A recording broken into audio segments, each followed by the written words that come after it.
नमस्कार सगळ्यांना. मी प्रियंका आणि आजच्या आपल्या व्हिडिओमध्ये मी सगळ्यांचं मनापासून स्वागत करत आहे. तर आता आपण बघणार आहोत की आईचं जे एक्स्ट्राचं जे मिल्क असतं ते आपण काढून ठेवू शकतो का? ते बाळाला कधीपर्यंत देऊ शकतो?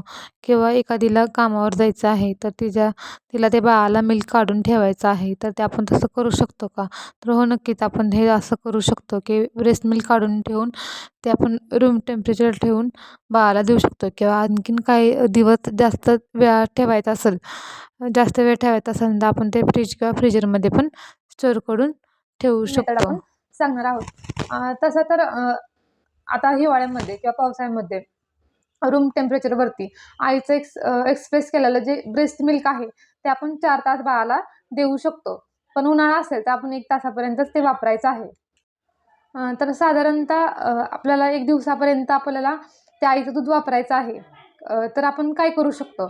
तर ते आपण फ्रीजमध्ये दूध ठेवू शकतो. नंतरनं फ्रीजमधनं काढल्यावर लगेच द्यायचं आहे का? नाही.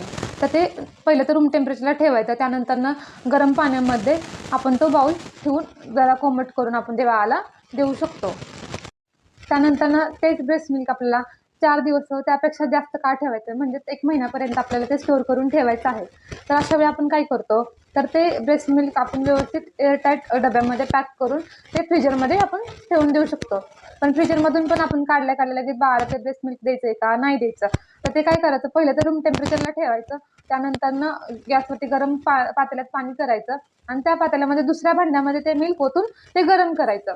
पण ते कितपत गरम करायचं, ते कोमट करायचं, कोमट होईपर्यंत, आणि ते मिल्क आपल्याला बाळाला पाजण्यास योग्य आहे ते चेक करायचं आणि ते आपण बाळाला देऊ शकतो.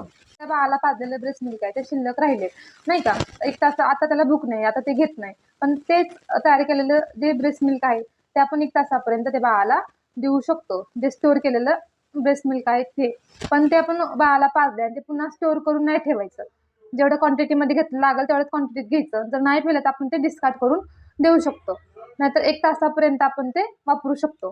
हे फॉर्म्युला फीड. फॉर्म्युला फीड आपण कधीपर्यंत वापरू शकतो तयार केल्यानंतरनं?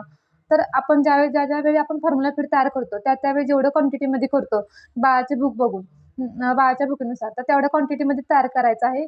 एकदमच दिवसभरात तयार करून ठेवायचं नाही. जर ज्यावेळी बाळ जेवढं फीड घेते आणि राहिलेलं जी फॉर्म्युला फीड आहे ते आपण तसं स्टोअर करायचं नाही, ते आपण फेकून द्यायचं आहे.